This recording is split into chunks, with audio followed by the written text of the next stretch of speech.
Good morning, good afternoon, and good evening, everybody. Hey, welcome to this episode of the Note Closure Show. And I hope you all are rocking and rolling along. And this episode is another in the series of interesting people we meet at FinCon. But one thing you all want to listen to.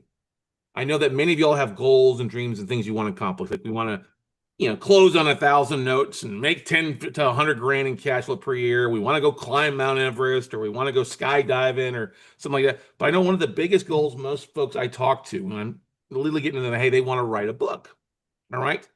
And one of the greatest features that we have ever done, one of the greatest marketing pieces that we have done and still continues to work to this day, is our book that we wrote a few years back. It's a great lead magnet.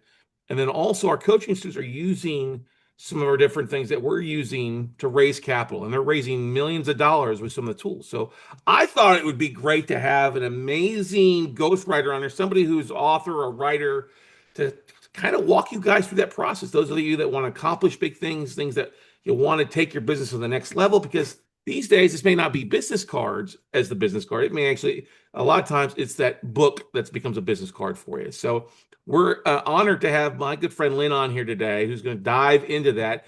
We're going to pick her brain on all the things, what you should do, what you shouldn't do, how to get started, what are the biggest hurdles that we see, and help you get off on the right path to do that. And Lynn Smargis, she's a multifaceted publisher, ghostwriter, and podcast producer, speaker, and four-time published author who has transformed personal challenges into a platform for empowerment. She's the CEO and founder of Write For You Ghostwriting, and she collaborates with C-suite executives, which are most of you guys out there, and thought leaders to share their stories through authorship, giving a voice professionals eager to share their expertise with a book. And we have so many interesting stories as real estate investors and note investors out there, guys. So welcome to the podcast, Lynn. We're glad to have you on here today. Thank you so much for having me, Scott. I'm super excited to come here and talk about books because it's obviously my favorite topic. Right. Well, we had a great time at FinCon. We talked before we actually connected before FinCon, and we had a great breakfast there talking about different things and different structures. What do you see? And let's dive right into this off the bat with folks. What do you see as the biggest hurdle? Because I would be, everybody I talk to, oh, I want to write a book at some point. I want to tell my story, right? Do you see that as being a top 10 bucket list for the most part? A lot of times. Absolutely. Yeah. Almost like literally every one of my clients, they said like their goal was to write a book. And it's really cool that for my job, I get to help people check off a bucket list item. I think that's my favorite thing about working with C-suite executives is just helping them get their content, get it organized and get it out there. But I feel like the biggest challenge for most people is literally just getting started. Like I have an idea, but I really don't know how to turn this into a book. Now, how do you determine whether an idea is book worthy or is just an idea like a flash in the pan? Is there a thing that you like to go through to help qualify folks' idea if it really makes sense or not? Yeah. So typically, when people come to me and they just have an idea and they don't have anything written yet, usually their idea is really good, but it needs to be refined. Like it Sure. might not be, usually it's typically not a little niche enough because they think a lot of people think, oh, I have to cover a lot of broad content in my book, which is actually not true. You want to, writing a book nowadays is much more like podcasting where you want to niche down on a like one like smaller pain point and solve it for somebody and put it out there, and then people who resonate with it will pick it up and read it. So solving a pain point versus just talking about yourself for like 100 pages, right? There's a big difference because Yes. I've seen, no offense, I've got some people in the real estate space who have wrote their book and it's the worst piece of trash where they repeat themselves 12 times. There's not a lot of content to it. It's literally like, ugh, you know what I mean? Yeah. Like sad. The most attractive thing might be the book cover because there's nothing in it of value. Right. And while I tell people like it's great to put your stories and interweave them with the content, like that's fabulous because people love storytelling and love a good story. But you obviously, yeah, making the book about you, unless it's a memoir, like specifically just a memoir, is definitely not it's something I would advise somebody to do. But yeah, I mean, obviously in the introduction in the My Author page, you could put all your credentials and things like that. But once you get past that, yeah, to your point, Scott, you need to really bring value in the content. So when you talk about kind of finalizing it down or niching down, what is what's that process? Is it like Is there a way to people to think about it? Do you look at like an audience? Is sometimes things too nichey, too solvable? Do you do any like competitive? Has there been a book out about the same thing before, or what's kind of your process, Lynn? Yeah, so we typically, when somebody hires me, or if they just want like a book coaching session to like figure out what they want to write about, what we do is we go on Amazon and then we compare what other people are writing in their space. Because like obviously investment in real estate, right? There's a ton of investment in real estate books, but is there one on multifamily investing for like single moms, right? So that's what we're looking for, is that little niche space that my client can fill that no one else has filled yet. So we go on Amazon, we look through the books, we talk about it, talk about like what their specialty is, and then also like what's the biggest question you get from clients. Like that's typically a really good thing to write a book about, because a lot of people think, oh, people out there aren't going to want something basic. They're going to want like the advanced thing. And 90% of the time people are looking to start.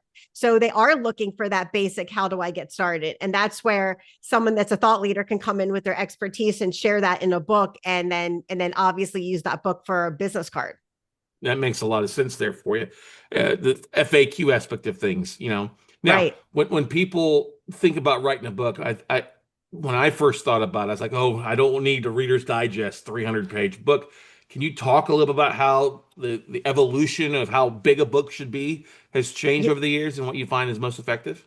Yeah. So there's been some trends in publishing lately that are really, really popular. So one of them is to publish like 100-page book every year, right? So like really little tiny niche ideas, and you publish it every year. And the idea behind that is because if you publish one book, right, and people like it, then you get them on your email list and say, hey, I'm coming out with another book next year. So it really gathers a good community of people who want to always buy your book. So it's easier to market your book, easier to sell your book. You get more book sales as you roll more people into your email marketing. The other thing that's become really popular is to have like a 3-book set of something. I'm actually co-authoring a nonfiction 3-book set with another author on writing books and ghostwriting. And so that's become really popular. So it would be like a 3-book set all on the same topic, but like different aspects of it.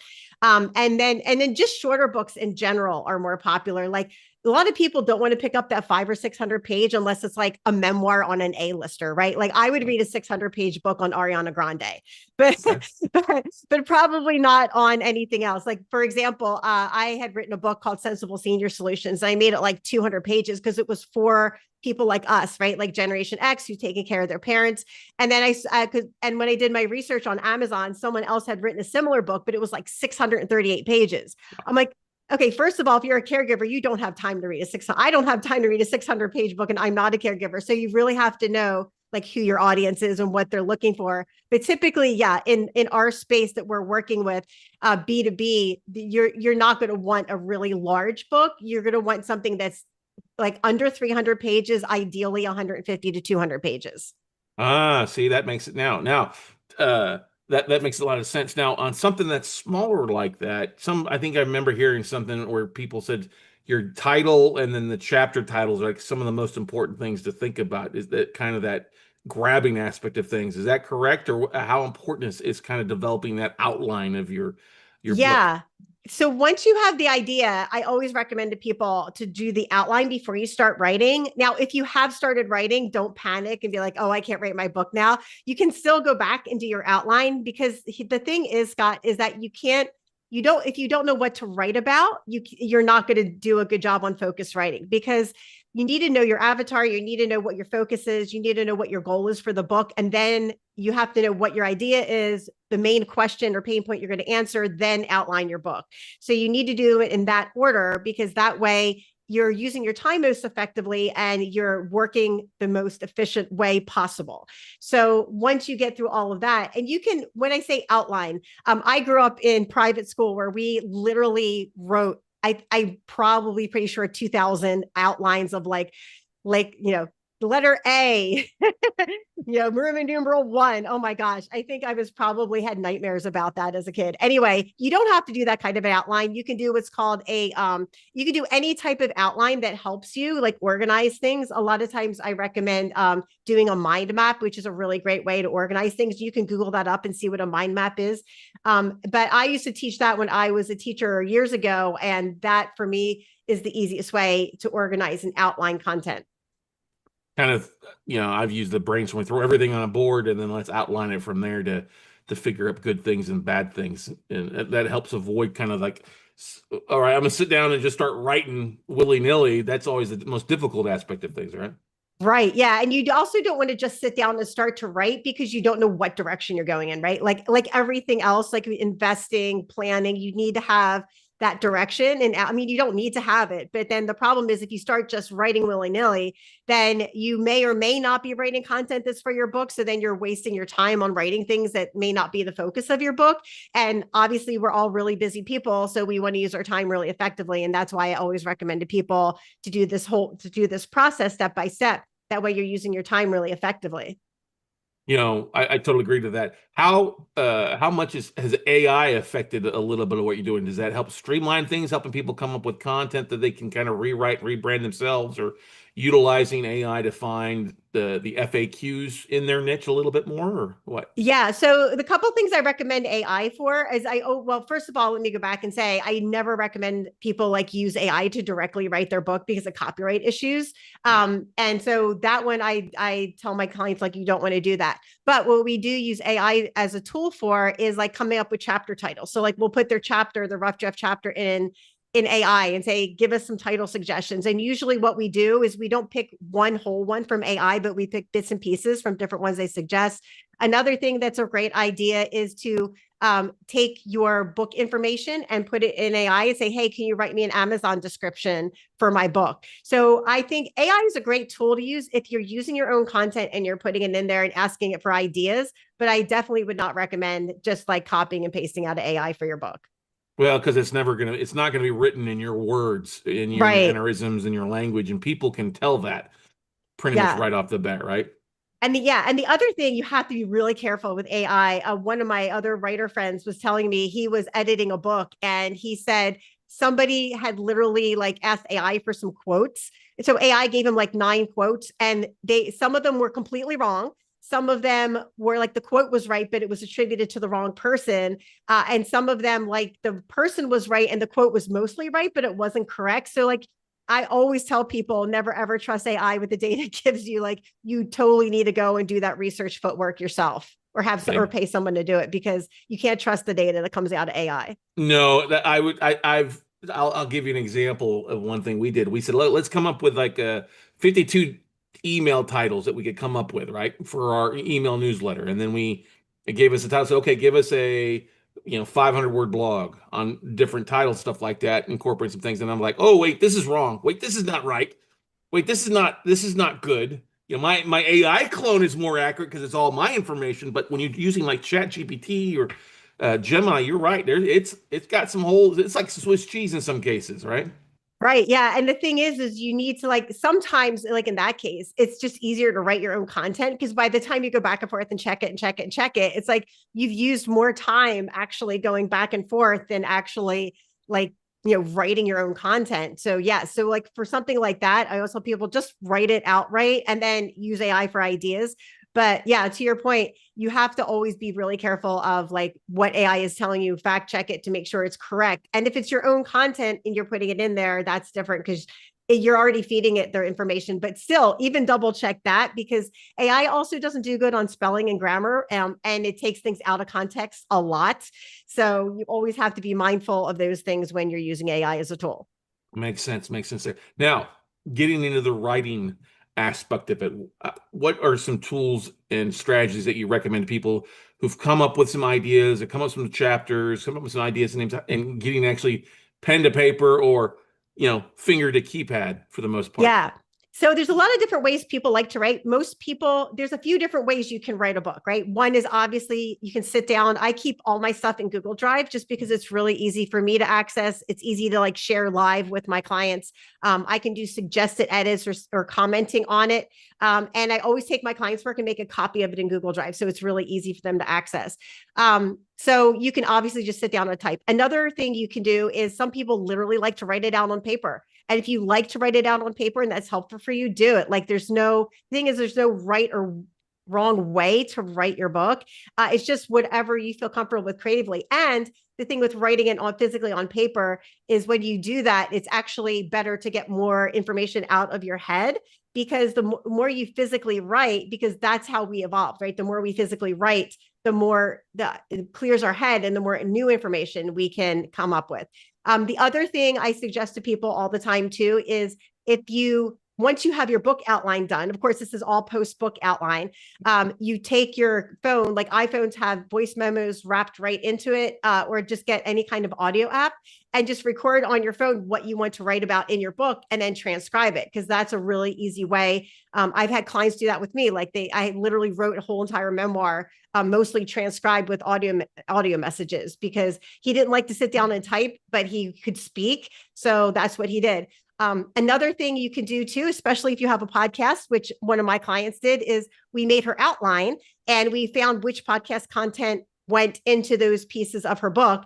And then for the other chapters she didn't have a podcast for, she literally made a podcast for those chapters and then use that content for her book. So you can really reverse engineer it and save yourself a lot of time and energy if you already have a platform that you're creating content on.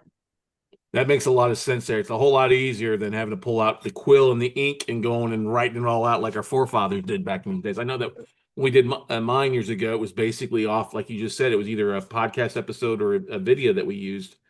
And then we took the transcription and then put it with an editor to make it flow a whole lot better. Right. Yes. Yeah. And that's one thing I always recommend. Like, even if you feel like you're a good writer, always get an editor, especially, and there's different types of editing. But I would always say to people, usually people think they need like a copy editor. What you need before a copy editor is first you need a developmental editor, and they kind of go over your whole story to make sure everything sounds good, basically. And then a line editor goes through line by line. So those are the first two types of editors you want to work with, because even if you think you're a good writer, and you might be a good writer, because it's all that information's in your head and you're the professional, you tend to skip over some of the basic stuff that like your readers might need, but you're not realizing, because our head is really good at filling in all those little facts along the way, which we're not writing, but our head thinks we are.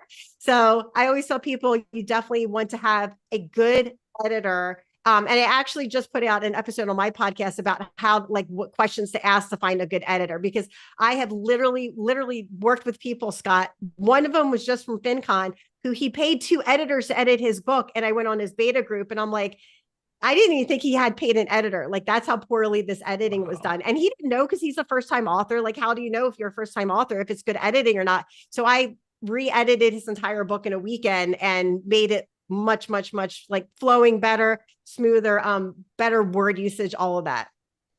Yeah, you gotta have a second set of. I know I'm guilty of like typing something out like an email or even description, and then looking back and like, thank God for Grammarly. I'm like, oh wait, there's whole words I left off because I was typing so fast.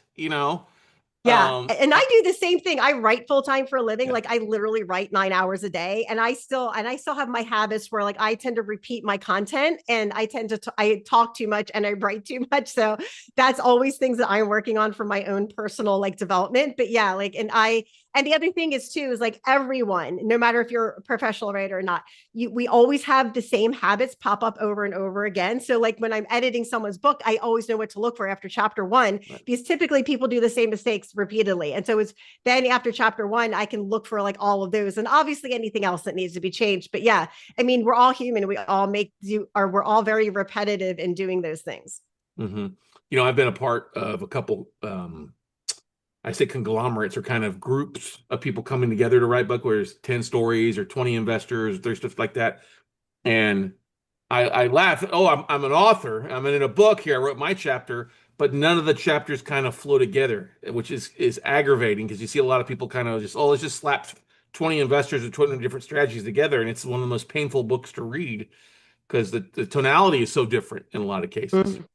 Yeah, yeah, that's it. And with the that's an anthology book, like where you have multiple authors come in for one book, and those can be good because they give you different perspectives. But yeah, like to your point, you have to make sure that everybody's like on the same page, and maybe have an editor go through and make it all the same tone. Although I know people always want their own voice and their same tone in their chapter, so that's always a challenge with an anthology book. But yeah, I mean, one of the things I work really hard on is to make sure that whatever voice I'm writing in for my client really matches their platform and their, personal brand and or their business brand, because I want to make sure that whatever voice I'm writing in for them, like if they read their book and listen to their podcast or read their blog, it all has the same voice and tone. That makes a lot of sense because that's one thing I was asking you. How do you do that? Is just listening, doing a deep dive into people's own content and videos or YouTube channels and stuff like that too? Yeah. So listen to their podcasts. I watch their YouTube channel. Actually video is really great because it also gives me body language. So I can tell like what people are comfortable with, what people aren't comfortable with. And then I love listening to the podcast because that's also good information on how they talk. So, because with podcasts is great for me because I don't have the distraction of video. So if I'm just listening to the way they talk, a podcast is really great. And then we always have a couple discovery calls before we jump on with onboarding. And so on the onboarding, I also have a lot of questions that I ask them as well. So between all of those things, I do well on capturing the voice and style of my client. Makes a lot of sense. Well, when you've done it a while, you're an expert at it, right? That's why they're asking you to do it. There was something I just thought of when you're one of the things I always think about too is when you mention about kind of smaller books, stuff like that.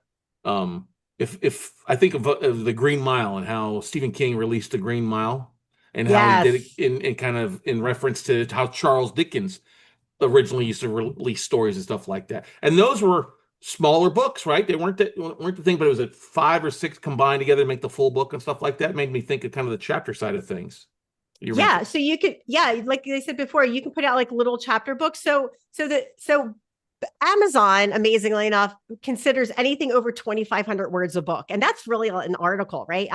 I would not recommend writing a 2,500 word book. I would say if you're going to put out a book, make it at least 10,000 words. Okay. And so like a book, like a book you're going to sell. But if you're going to put out a book that you're going to just like hand out for a calling card, that's different. Like you can make like a 20-page book, a 30-page book, a 50-page book. And the other item you want to keep in mind when you're writing a book, either just to hand out or to publish and to sell on Amazon, is that if you want a spine on your book, you need to have 100 pages. If your book is under 100 pages, they can't put a spine on it because it's just not thick enough. And that depends on like what size font you have, if you have pictures in it, how many pages you are, how big your book is. Obviously, if it's a bigger book, it's going to take up less pages. And the other thing you want to take into account when you're writing a book, which a lot of people don't realize, is that when you're writing a book, you want to write on like a 4th, 5th, or 6th grade level. Because a lot of people think, oh, I'll put all these fancy jargons and tech terms in here. It's like, no, that actually really detracts readers unless you're writing a specific technical manual or technical book for a specific industry that you have to use technical jargon. But and obviously, like there's going to be investor terms that you want to use. And I always recommend if you're going to use words that are not part of the common vernacular to either explain them in the book as you're writing them, and then also have a glossary in the back, especially if you have a lot of industry terms that people might not be familiar with, so people can go back and reference it when they're reading. I'm going to ask you a question, and I'd like an honest answer. I know you'll give me an honest answer. I say you wouldn't give me it, but what is your thought on all these Amazon bestsellers that come out in, where they're the bestseller at 2 o'clock in the morning, in one Yeah. small niche of that? Yeah. So basically to be an Amazon bestseller, you just have to play the game the right way. And Right. it honestly doesn't mean anything like your book's better written than other books. It doesn't mean that your book has better content. It just means literally that person knew how to market to get on the Amazon bestseller list. That's all it means. So while it's cool, right? Like, oh, I'm on the Amazon bestseller list. It's really not that hard to get on. And if you are writing your book because you want it to be a bestseller and you want to get awards for it, that's fine. Then go for that. But if you're writing your book because it's a calling card or you just want to be seen as an expert in your field, being on the Amazon bestseller list really doesn't matter. Yeah, I crack up a little bit. I got a friend. Oh, I'm an Amazon bestseller at 4 o'clock in the morning. I'm like, okay, when nobody's, it's kind of Yeah, like, and those are fleeting. Those are like 5 minutes because I got yeah, my first book on the Amazon bestseller list for like 5 minutes. I was like, yay. And then it went yeah. away. Quick, take a screenshot of it real Yeah, fast. you literally have to do that. You literally have to figure out what time it is that you went to bestseller and screenshot it at that time, which is super hard to do. Right. Now, obviously, uh, writing the book is important. We'll talk about launch there, but what's the time frame somebody should look? Let's just say they're putting together a hundred page book. Like you said, was it 25,000 words? Was that what you said a second ago there? Yep. Hmm. What kind of time frame, start to finish, should somebody look at? 6 weeks, 6 months, 6 years? Yeah. But, well, so it depends. Right? Of course. Yeah. Anyway, if you're looking to go the traditional publishing route, it's going to take you 3 to 5 years because traditional publishers, by the time you do the query letter and you send it in and or you hire an agent, and then you're going to get a ton, most 99% rejections, and you're going to have to rewrite the book and rewrite it until somebody's happy with it. It takes 3 to 5 years. A hybrid publisher might take a little bit longer excuse me, a little bit shorter, 2 to 4 years, because they're a little more flexible and you have more Mhm. control over your creative brand too with a hybrid publisher. As with a traditional publisher, you really have very little control over your creative brand. But with self-publishing, which is what I recommend my clients do, you can, I mean, I've seen people write books like one of my clients wrote a book in 6 months. Some clients take 18 months, some take 12. It really depends on several factors. One is how often you're writing, right? So if you have a good writing habit, it'll take it, it might take longer, especially if you have a full-time job, but you can still get it done within like a year and a half. Two is if you already have content. So like if you have a podcast or a blog or whatever, it's going to take a shorter amount of time because you already have that content to pull in and just, fix, like make it book worthy is what I call it, because you can't just copy and paste the blog. You have to rewrite it for a book, but you have the main content there. And then the other thing is like, how dedicated are you to getting it out? Like, do you have a TEDx talk coming up in 3 months? If you do, you're probably really like on your book and want to get it out. And I can help clients, like the shortest time I can write a book for a client is 3 months. And then most of my clients take anywhere from about a year to write a book, because we sit down every month and we work on another chapter and we just keep going until we get their book finished. So depending on how motivated you are to write your book, how much time you put aside, if you have a good writing habit, really depends on how long it takes you to write your book. That makes a lot of sense. So like if you've got content, then it's kind of easy to kind of recycle that stuff or look at what's been desirable or listened to a lot or watched a lot, and Exactly. and tweaking it, that it make and obviously that helps you in the rewriting side of that. To Yes, make yeah, because I've actually had two of my own personal podcasts I've turned into books. One is Travel Gluten Free, which is my first podcast I put out almost a decade ago, and I took a lot of my content from my podcast and put it in my book, which helped me out tremendously. And then the other one is I have a podcast called Caring for Your Aging Parents, so I use the content in that for my Sensible Senior Solutions book. So that's two of mine, and then I've helped 3 or 4 of my other authors that I've helped create their book have had podcasts that we've used content for. So let's talk about it, because it's the idea you mentioned there. It's great to have that book, but that back end side of things, like Mhm. how do you market it, and how much do you need to plan out of having the landing page or figuring out what you want to do with the book? And honestly, let's just put it out there. Most of the people listening, when you're writing a book, it's not going to be a New York Times bestseller. You're going to be using it as a credibility piece or something that's a glorified business card that you can give to your clients or investors and things like that. But it's still important to keep that kind of keep the end in mind, right, Lynn? Yeah, absolutely. Yeah, because one of the first questions I ask my clients, or when they're prospects, I'm talking to them in a discovery call, is I'm like, "What's the purpose of your book? Like, do you want to make $1 million? Do you want to like use it as a calling card? Do you want to just leave your legacy and just put it out there?" Right. So, and so that obviously guides like the budget and other things, like how we're going to write it, how long we're going to take to write it, like how fast they need it done. But yeah, to your point, the marketing piece is funny because in the publishing industry, we say like once you're done writing your book, you got the easy part done. The easy part, I mean, in quotes. Now it's the hard part, which is marketing. And marketing, there's a couple things I always recommend for people. One is get a Goodreads account, especially if you have a fiction book. But a Goodreads account as an author is really great because then you get to really interact with people who are reading your book. And then obviously you want to be on Amazon. I tell people publish your book on Amazon because 80% of people buy books on Amazon, but there's also a lot of smaller places you can publish your book. So if you're just going with the ebook route, I would say Draft to Digital is the best ebook route because you can go from Draft to Digital and they publish it on Amazon for you. And then for paperback, Lulu Publishing is really great because they specialize in paperback books and they have a lot of really cool paperback options that Amazon doesn't have. But again, you can distribute through Lulu right to Amazon. And then you just want to keep in mind for book marketing, like you want to have a plan ahead of time. And ideally, you want to do 3 months before your book marketing start, before you're planning on like hitting the publish button, you want to start marketing your book. And what I tell people is use your book content in your rough draft because it doesn't have to be polished to make your social posts and things like that for your upcoming book marketing. That way you're not having to like reinvent content to market your book. And things like video snippets, being on other people's podcasts to promote your book is really great. I always recommend a platform. I think you use it too, called Podmatch. Alex and Felicia's platform is fabulous. And another thing that I do is if you have your own podcast, right? One of the things I started doing was I would just take a chapter and start reading the chapter and not finish it and say, hey, if you want more information on this, get my book. It's on Amazon, blah, blah, blah. So having your own podcast is a fabulous way to promote your book as well. The half chapter ebook read. Yes, exactly. And so, yeah, but instead of having a paywall, like on a digital paywall, you have a book. All right. Now, let's talk about cost. I know it'll vary a little bit of things like that. Just talk about your services a little bit. And if you don't, you want to say, hey, this is kind of it varies, obviously, what people are going to do. What does that kind of engagement look like?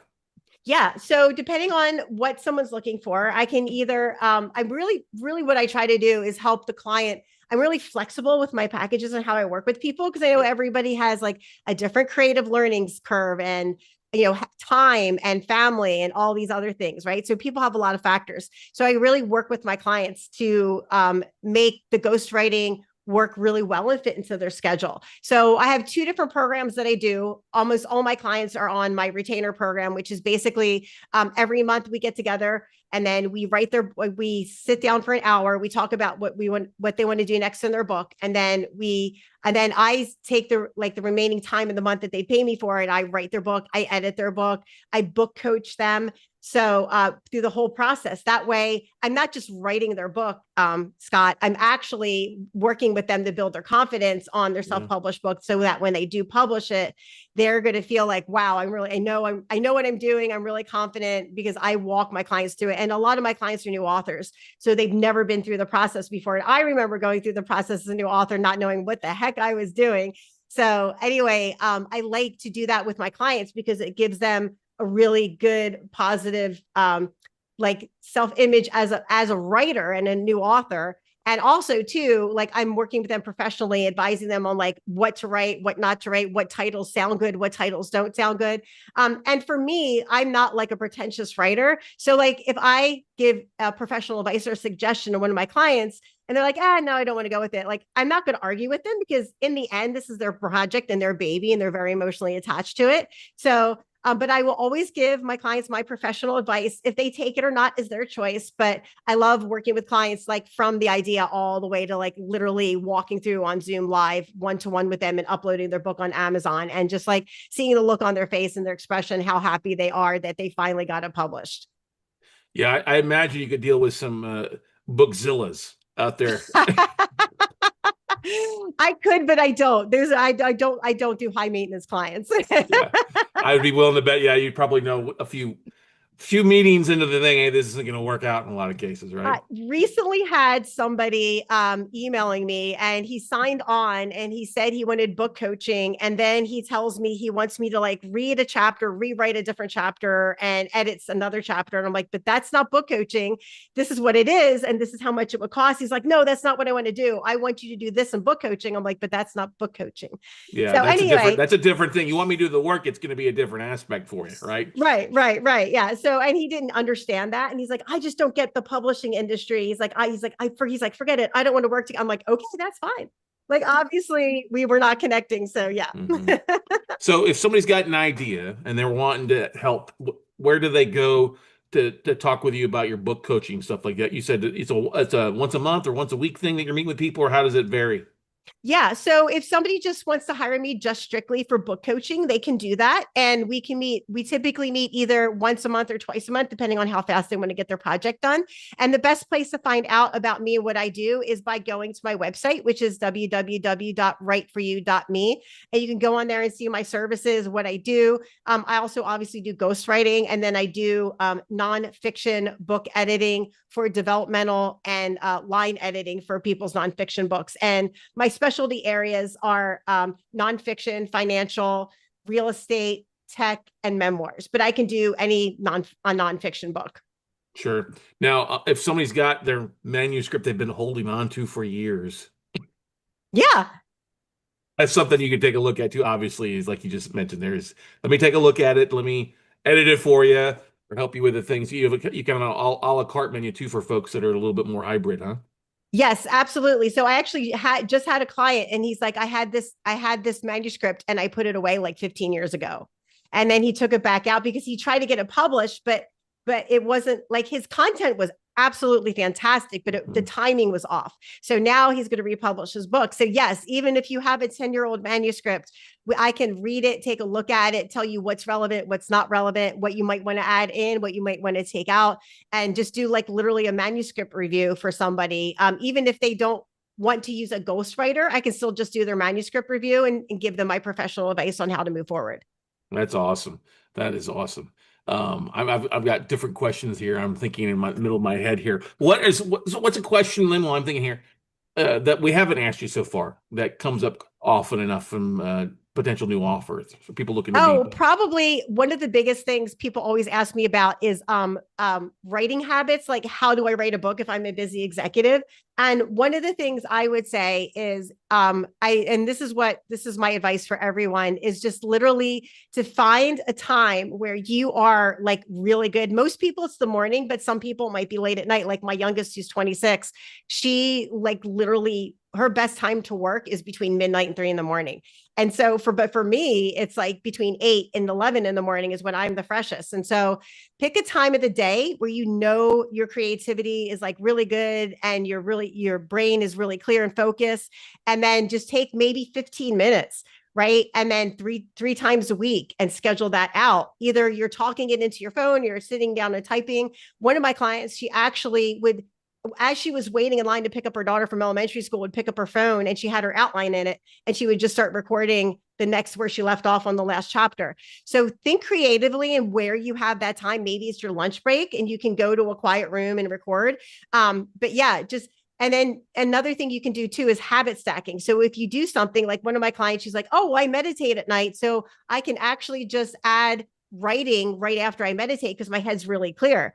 So I'm like, yeah, if nighttime's good for you, do it. Like, and don't do something because someone else tells you to do it. Do it because it feels right to you and it works for your creative ability and your circadian rhythm and everything, because everybody is so different. So if someone says something and suggests something and it doesn't work for you, don't feel like you have to try it. Like, try it if you feel like it resonates with you. What's the thing that limits people the most as far as getting something out there? Is it the cost of it? I mean, obviously it's the writing aspect of it, but beyond the writing aspect of it, is the cost to get something published?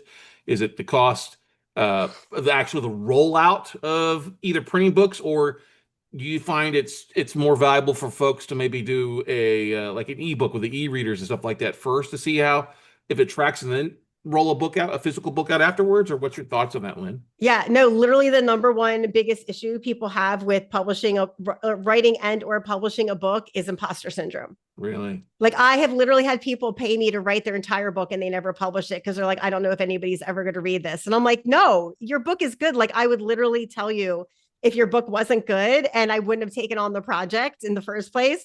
And yeah, I've literally had people pay me to write a whole book and then they won't put it out there because they're afraid of what people might think, or somebody might, oh, somebody might not see me as a leader or whatever. Yeah, that's literally, it's not cost, it's not publishing, it's not marketing. It's just literally getting past their own head.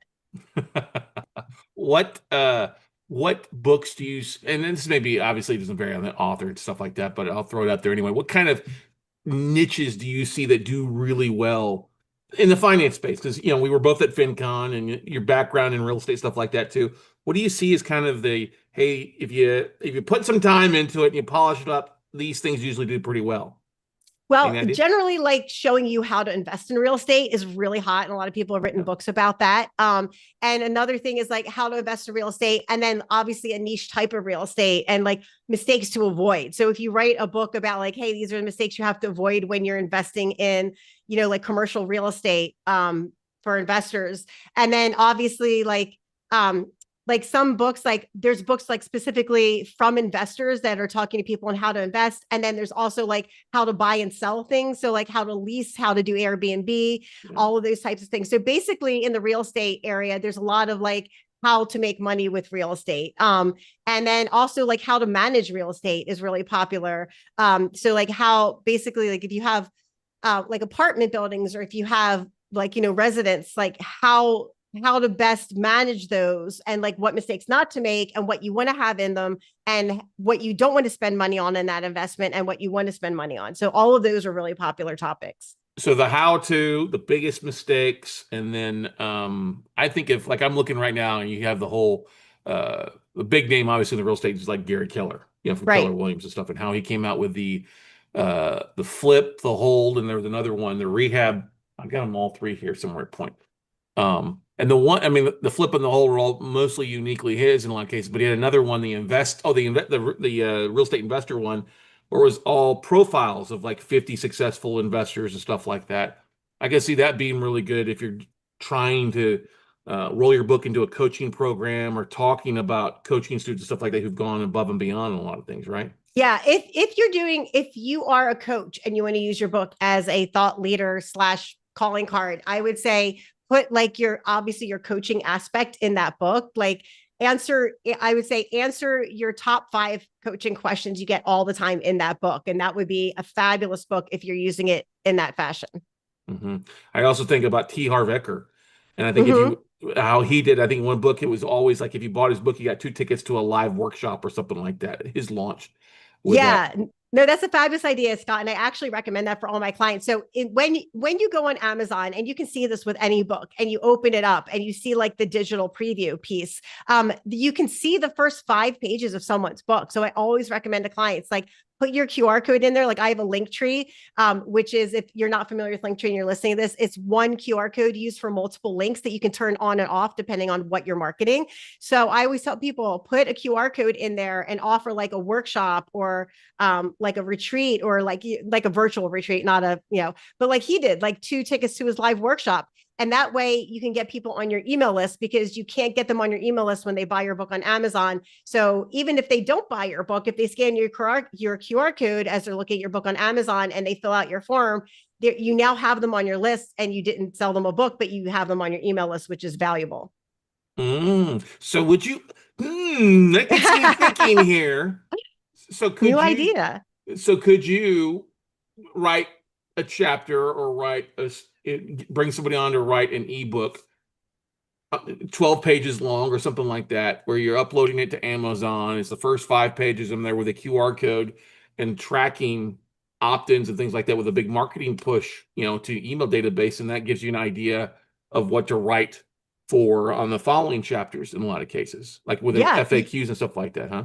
You could absolutely do that. You could use it as like a marketing data tool, right? And write like a bunch of little tiny books to see which ones people opt in for the most. And then you could take those chapters and make it into one big book if it's all succinct and it flows really well. And or just use it for marketing purposes to see what people are looking for and then expand on that one like 12-page book and make it a full book. Mm, Yeah, that's a great interesting. way to reverse engineer Amazon. Now, I'm all about reverse engineering I things. know, I know, I know. Now, what's the hardest part? I've had people tell me it's hard to get was it the Amazon code when they think about self-publishing and stuff like that, to get it where it's trackable in the I know I'm butchering it, but whatever. Oh, I think I know what you mean. Yeah. So So the best way to track anything on Amazon really is just to have your own marketing link in there, because Amazon, trust me, Amazon is not your friend when it comes to marketing. Like, especially because unless you're really, I also recommend too that people do paid Amazon ads. Not because I'm like a fan of giving money to Amazon, because clearly they have enough, but more of just on the line of like it. Amazon will push your book up, obviously, if it's sponsored. And so, especially if you're doing a launch and you want to get more people buying your book at the launch, it's a good idea to do Amazon ads just to get your book pushed up for the first 2 or 3 months. But I definitely do not recommend doing it during the holidays, especially December. Like, I never recommend anybody do Amazon ads in December because everybody's just so stinking busy. Yeah. Like, it's hard to find. I mean, you could, but it's also going to cost you a lot more because it's December. You're better off waiting until January. Plus, if you launch your book in December, you're now last year's book and it's January and it's the new year. So I always recommend never launch in December, always launch in January. So launching in January, promo starting 90 days out in a lot of cases to get Yep. people motivated for it, and then releasing after the first of the year, basically. Yes. Okay. Those are some big nuggets there. I wouldn't think about that, but that makes sense. That hey, let's be smart in planning this and then rolling it out and go on that aspect of things. Wow. You got some gears is spinning here, Lynn. I could see it in your face. You have the And gear spinning face on, Scott. yeah, I kind of do a little bit for the most part, but that's why I wanted to bring you on stuff like that, because I know a lot of folks. Like I said, I've been a part of. I had my own book. I had a couple other 20, 30 authors. I was a part of a fable book. Somebody took my story and completely rewrote it to put it as part of a fable, and I'm just like, that was a waste of time. Yeah. Because it didn't promote really anything that we did, and the fable aspect of it didn't talk about what I did for the most part. And I didn't have any. Gotcha. I basically, it was a Zoom interview with the writer at that point, and then when it came out, I was like, okay, this wasn't valuable, because Yeah. Yeah. it didn't help promote my product. It was more the name on the author, you know what I mean, to Mm-hmm. do it. But that's the thing, is it's gotten so much easier these days to get your own book out, to write it, and to work with a professional like you. And you need to work with a professional, ladies and gentlemen. It's so important, just like you said at the beginning. Don't you be using ChatGPT because it's not accurate, misquoting. And then also, we all know that ChatGPT gets lazy as hell too, in a lot of cases too. Yeah. I've seen that in things like, I'm like, okay, I got to get logged off and log back in because ChatGPT's tired, and come up with taking my transcription and trying to create a blog. I'm like, that doesn't make any sense at all. You're lazy. Stop. Yeah. Yeah. No, actually it's so funny because I was using Chat GPT one time and I kept putting this prompt in and it kept giving me back the wrong answer. And I knew it was the wrong answer. And I kept telling it. And it literally came back to me and said, I'm sorry, I effed up your project. It literally said that. I was like, oh, now it's being honest. Okay. Well, that's better than it kissing your ass like a lot of the AI programs are doing in a lot of cases there for you. Right. Um, if How often would you recommend somebody in the entrepreneur space or the real estate space? I think maybe one of the biggest opportunities is a new edition or an updated edition if they've written something in the past. Would you agree to that as a way to kind of reinvigorate an audience, or drive a little bit more life back to an original Oh, book? absolutely. Yeah. Actually, I just talked with a woman at FinCon and she had literally, Scott, this is the most horrible experience with a publisher I've ever heard of. She started talking about it and I was like, oh my God, that's terrible. She's like, oh no, wait, that's just the beginning. And I was like, oh my gosh. So she has a book that's like 100,000 pages and she absolutely can't stand her publisher. And I said, well, what we could do is take your book, make it into 3 smaller books, put it out one a year for the next 3 years. You have the content. So it's not like you're going to be sitting there like rewriting the whole book, but make it a second edition. And that way, I mean, even if you break it down, you don't have to make it a second edition because you can take your big book and make it into 3 smaller books. And that way, now you have your book back under your control. You can self-publish it, put a different title on it. When you do a second edition of a book, you need to have 20% different content in it. And that's an Amazon rule. So you just have to literally add content, take content out. It's not hard to change 20% of the content, especially if your book's been out for 3 or 4 years, because it's going to need some updating anyway. And then you probably have some new programs or new coaching or new whatever you want to put in the book. And then maybe you have like a new program or a new process that you teach people. So it's really easy to make a second edition of a book. And I could literally, for anybody that's listening, I could literally help them make a second edition of their book in like 4 months easily. Well, And because that's I'd say because you're going to use most of the stuff that's already written, and it's kind of right. just okay. What's the new for 2025, right? Right, Kind of exactly. Yeah, people love new stuff. And the other thing you can do too is not only put out a second edition of your book, but put out a workbook with it, because it's really easy to take a book you've already written and then make a workbook with it, which I also do for my clients and I've done for my book. So I made workbooks out of the books that I've created. And it's really not hard to do. I mean, it's time, obviously, but if you have the content already created and lined up, it's really easy to just make a workbook out of it, which you can either sell separately and or make your second edition of your book a playbook instead of just a regular book. mm, And that would be an easy 20% change on your content, because your playbook is automatically a whole new book. It's not just a regular book that you read. I love this. I love it. I love it. I love it. So if somebody's got, let's throw a few folks out there, because I'm thinking of some of my listeners and stuff like that, and also some of the folks that I've been on different podcasts. So if somebody's got, let's just say 1,000 podcast episodes, okay? Somebody who has that many. Actually, I know 3 people that have that many. There you go. Very nice. That's some rare air there. Would you say a good idea might be to go look at their top 20, top 30 episodes that they're on solely probably for themselves, and then maybe do another 20 of the most downloaded guests they've had as a potential 2-book or ways to implement things? You could do that. So I would say, if you did that, I would say to look at your stats and figure out what your biggest, obviously, right, your most popular episodes were.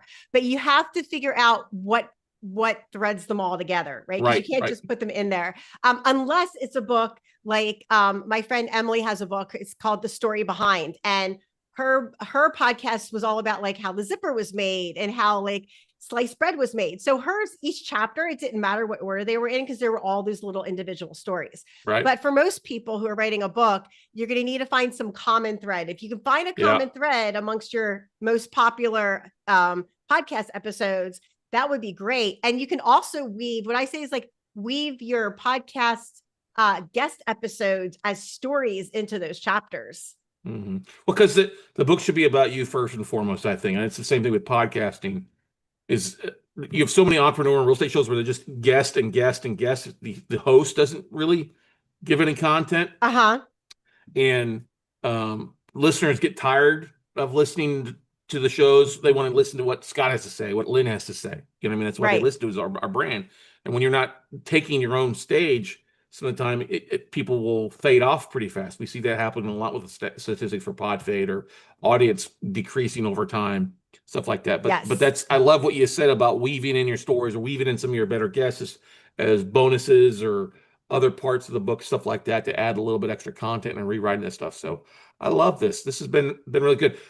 Once again, let me bring this up here. What is the website for those that want to book a call with you? They want to take their book to the next level or take that opportunity to get that bucket list done. What's the website for you?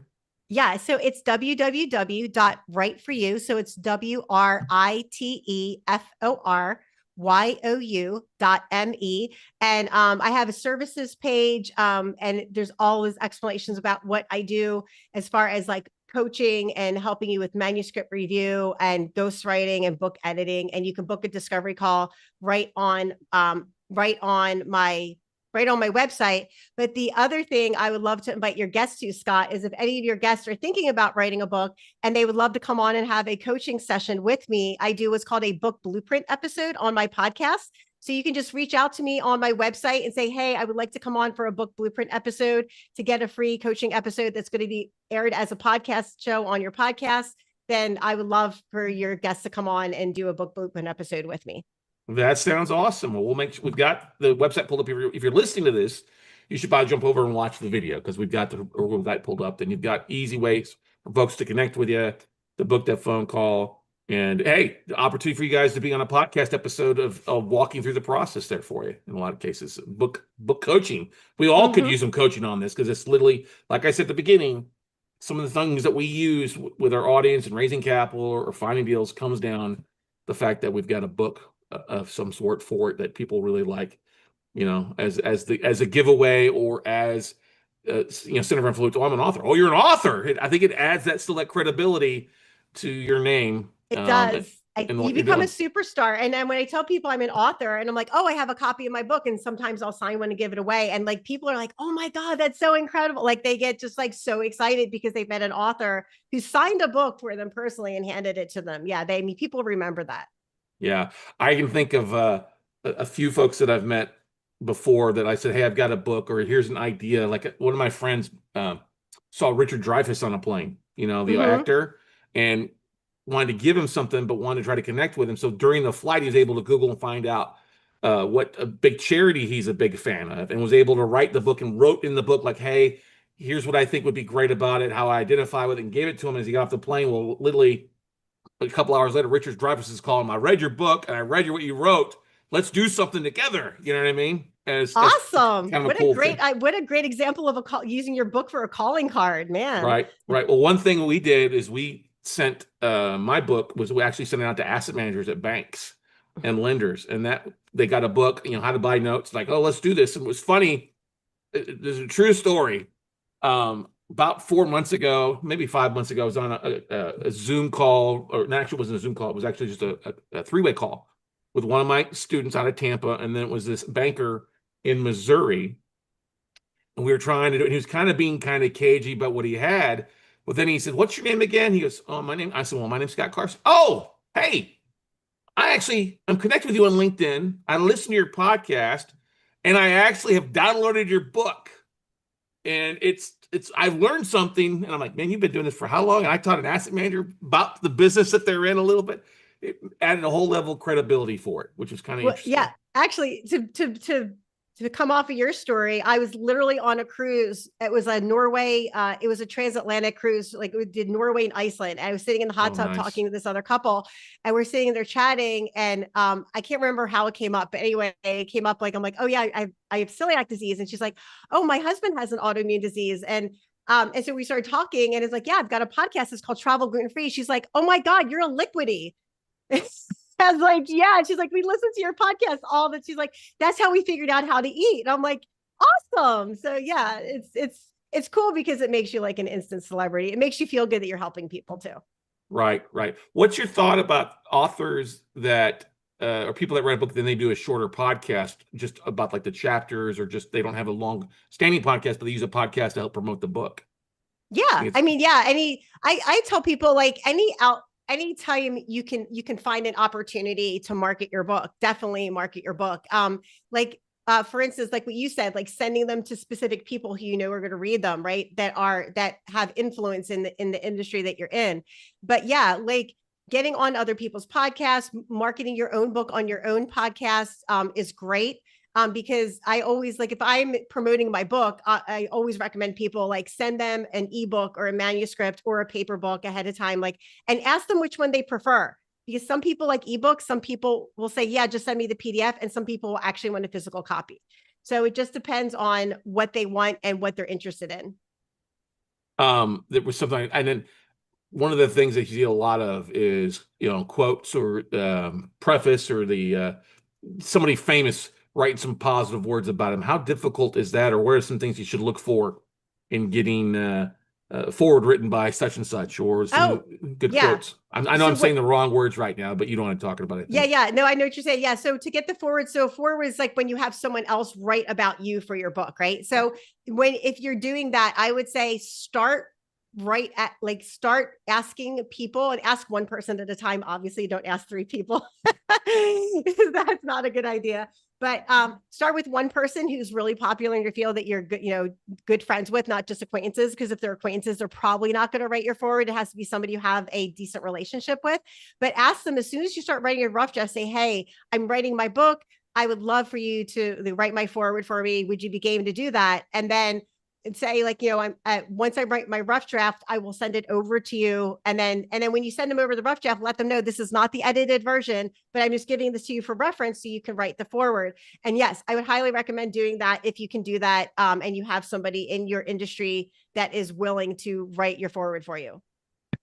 I love it. I love it. Once again, guys and gals out there, take the opportunity, book a phone call. Writeforyou.me is the website. Writeforyou.me, exactly as it sounds. Obviously, www, but writeforyou.me. Book a phone call with Lynn. This is something that you're thinking about doing, have thought about it. Now's a great time to do it. People still love physical books. Though they're not going away. Books are not going away anymore. And as one of the things out there that I'm a true believer of is with the way the whole AI industry and all that stuff there, some of the most valuable real estate isn't going to be the real estate side. Well, I think it is real estate side, but what I'm saying is going to be your own content, not AI content, but stuff that you're writing, you're working through along with audio or video. That's your own content. That's the most valuable thing because most news agencies and stuff's out there, it's all recycled AI in a lot of cases, stuff like that. But put your thoughts down, share your thoughts. The biggest compliment I got on my book actually came from my mom, who sat down and read it, which I was so surprised. It's a real estate investing book, and I don't know if I left it. She's like, "I love a copy." I gave her a copy, and she's like, "You really? It was a really good." I said, "Okay, well, that was pretty good. I didn't expect that." Awesome. But yeah, thanks, Mom. I'll take it. I'll take it there so for you. But Yeah. Lynn, this has been so valuable. Thank you so much for taking time out of your busy schedule to come on here and share it. I would be willing to bet you get quite a few folks that take you up on that. Once again, we'll put the link in there as well, too, guys, into the show notes, the description. Any other ways for people to connect with you? LinkedIn, social media, or just the website's the best place for people to go to for you? Yeah, you can also connect with me on LinkedIn. I'm under Lynn Smargis, but if you type in Lynn Smargis, you'll find me. But yeah, definitely connect with me on LinkedIn. And then also, if you are interested in writing and publishing, you can listen to my podcast called Publishing for Professionals, which is on YouTube and all the major podcast players. Awesome. Great stuff there, guys. Thank you so much, Lynn. Everybody go out, take the action, book a phone call today. Let's flush out some creativity because you guys all are so valuable. Most of you that are listening to this podcast, there might be one or two of you, but most of you are some of the smartest people. You're in the top 99% of educated people out there. Share what you're doing. There's plenty of room for you to share your story, and people love those stories, those anecdotes, those things you did well, the mistakes you made. We've all got a lot to learn from each other. So go out, take some action, everybody, and we'll see you at the top. Hey, real estate investors, this is Scott Carson. I'm known across the country as a note guy. For the past 20 years, I've been buying distressed assets, primarily non-performing notes on residential and commercial properties. And if you've ever wanted to learn how to dive in to start buying non-performing notes from banks, hedge funds, or other investors like yourself, then there's no greater place than to get the nuts and bolts, the A to Z, the 1 through 99 place to get started. It is our virtual note buying workshop. We've been teaching this class since 2010 on how to find, fund, flip non-performing notes, how to get banks to call you with deals that you can cherry pick. And no, you don't need millions. No, you don't need a lot of experience to start looking at non-performing notes. We get the lists of notes from banks, hedge funds on a regular basis, not one or two or three or four, but hundreds of deals that we can evaluate and cherry pick. Whether we're looking for performing notes or non-performing notes that we can get reperforming, or non-performing notes you can foreclose and take back, whatever your niche or whatever you would like to focus on, we can help make it happen at the virtual note buying workshop. It's a 3-day class. Our next one is April 18th to the 20th. It's actually online live via Zoom. You get signed up by going to notebuyingfordummies.com. That's notebuyingfordummies.com. Day one is all about how to find these assets. How do you find asset managers? How do you find lists of people to reach out to that you don't have to spend thousands of dollars on postcards or letters that you waste money on? We don't do that. Day two is all about raising capital and marketing and how to create a business that feeds itself, that you can do part-time, 10 hours a week, 5 hours a week, depending on what your focus is. We'll show you a game plan to achieve deal flow coming in on autopilot versus you having to send a ton of money. And also, we'll show you how to raise capital like nobody else does. And then day three is all about the flip. How do we structure deals? How do we evaluate a tape to find the deals from the duds? All right. We'll show you what vendors to use. We'll give you a 200+ page manual, contracts, sample forms, all the stuff that you need to be a lean, mean note buying machine when you get wrapped up. Now, yes, this is live April 18th through the 20th online via Zoom. Get signed up today. We'll send you the replays of the previous online workshop so you can start learning, start evaluating material, and get rock and rolling. And if for some reason you don't like our class, we have 100% money back guarantee involved with it. If at the end of the first day, you don't like what we talk about, you don't think it's impactful, just let me know. We'll refund back your tuition. No questions asked. We don't want your money. We want you to become a note buyer. We want you to become a lien lord. All right. Like I said, if you're tired of dealing with toilet stands and trash outs, you don't want to deal with renters, then becoming a note investor is the path for you. Everybody evolves into a note investor at some point, but there are plenty of opportunities out there. There are millions of non-performing notes that you can cherry pick. No, it's not all junk. It can be small value all the way up to $1 million homes or $1 million apartments for you. So much opportunity is taking place right now in the chaotic market that we see. And who's going to come out on top? Note investors will. So take the time, get signed up today, April 18th to 20th. Go to notebuyingfordummies.com or go to our website, weclosenotes.com, and sign up for the virtual workshop there. As always, get signed up today. We run discounts all the time. The cost of tuition is you plus your partner or spouse. So get signed up today at notebuyingfordummies.com, and we'll see you at the top.